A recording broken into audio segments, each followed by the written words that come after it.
Ready ko na yung ating mga panangkap. Yun, medyo naubo-ubo pa. So, start na tayong maggisa. So, ito na yung ating isang buong chicken kanina. Then, ito yung ating kamatis na nabalatan natin. Then, naka-ready na yung ating mga panggisa. So, tara na.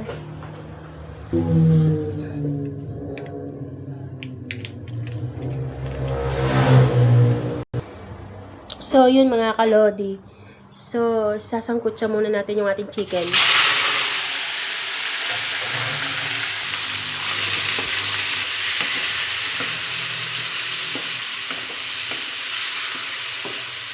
So, ayan muna natin mag-golden brown yung ating chicken mga kalodi para matanggal yung konting lansa ng ating chicken. Kaya natin siya iluluto muna ng separate. Then, yung para sa mamaya is diretso gisa na tayo. So, ayan. Start na tayo mag-isa. Set aside muna natin yung ating mga chicken. So, kailangan na natin si ginger.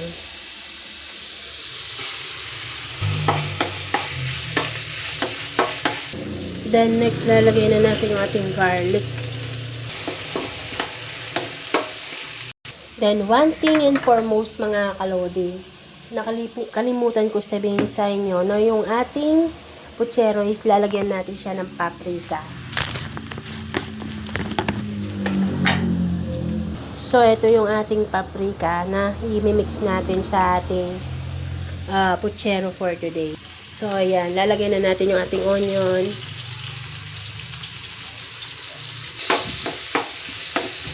Then, ilalagay na natin yung ating tomatoes.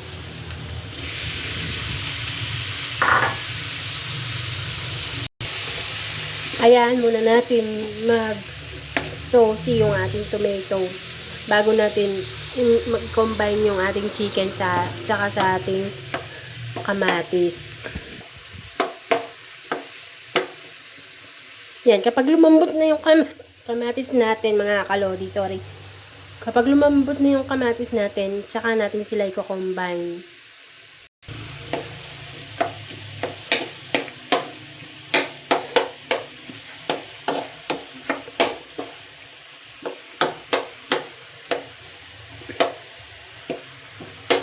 Medyo matigas pa siya. So, yan. Nakikita nyo medyo may buo-buo. Pero, lalambot din yan. Yan yung magiging pinakakatas niya, mga kalodi. So, now, pwede na natin i-combine yung ating chicken tsaka yung ating pinaka-tomato sauce. So, tara ha.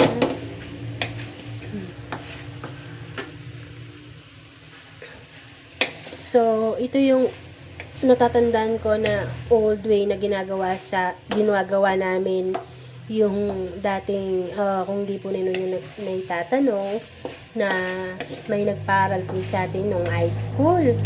So siya yung nagturo sa akin ng way na to, mga kalodi. So, si Mama Upeng. So, yun mga kalodi. Then, ayan muna natin, pati yung lasa ng tomato is manuot sa loob ng ating chicken, mga kalodi. Then, eto na yung proper timing para i-mix na natin yung ating nor cubes at saka yung ating black pepper. Kaya na tayo ng black pepper powder, mga kalodi. At saka yung ating pinaka-paprika, mga kalodi. So, nakabukas na to.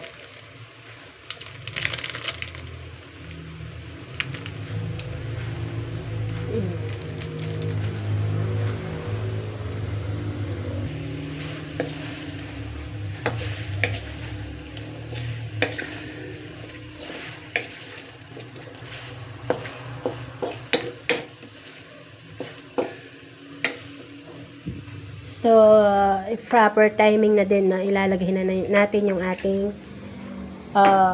carrot saka patatas. So, yan.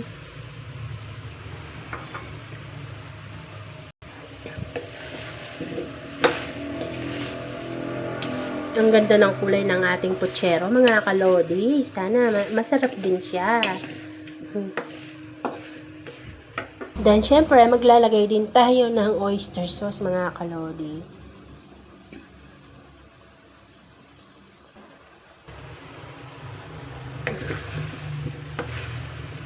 So, yan. At dahil nailagay na natin yung tomato, ano ba yun, yung ating oyster sauce, lalagyan na natin siya ng water para lumambot na yung ating gulay.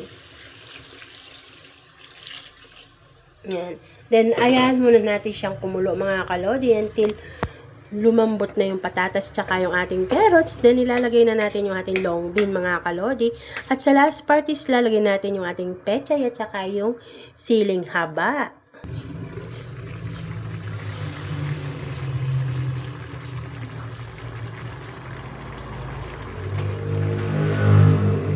So, yan. Ayan na yung ating puchero, mga kalodi.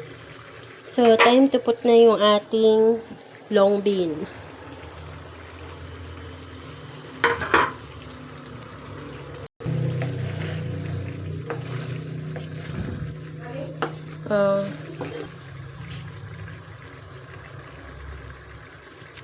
Then, while tayo'y nagluluto dyan, at ibisin naman yung ating butane sa ating talang dito sa ating sinaing.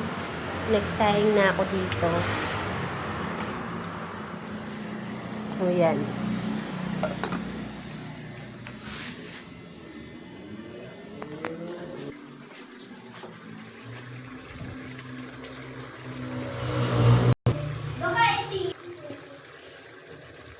So, ilalagay na natin yung ating pechay. Mas maraming pechay, mas masarap. At yung ating siling haba. Yan.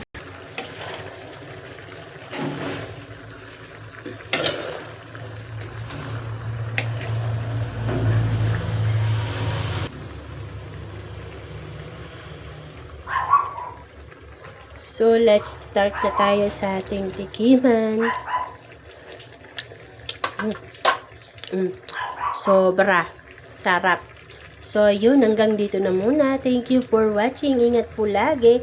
Abangan nyo po yung another cooking series po natin for tomorrow. So, ito na po yung ating puchero na manok. So, yan.